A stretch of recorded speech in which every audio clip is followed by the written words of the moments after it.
So pH এর মান কম হওয়ার অর্থ কি? What does a lower pH value indicate? তার মানে pH স্কেল এটা আছে, এর ভ্যালু 0 to 14 হয়।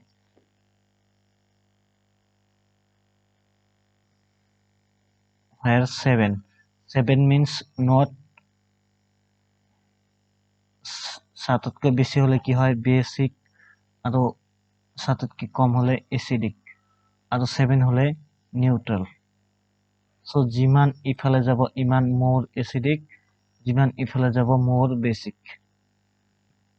তো what does a pH value lower pH value indicate? মানে লোয়ার পিএইচ ভ্যালু বেশি হলে কি হব স্ট্রং এসিড। স্ট্রং এসিড যে আছে আমার তীব্র এসিড বুলি কয়। তীব্র এসিড, এই তীব্র এসিড কি হব যিমান পিএইচ ভ্যালু কম হব সিমান তীব্র হব।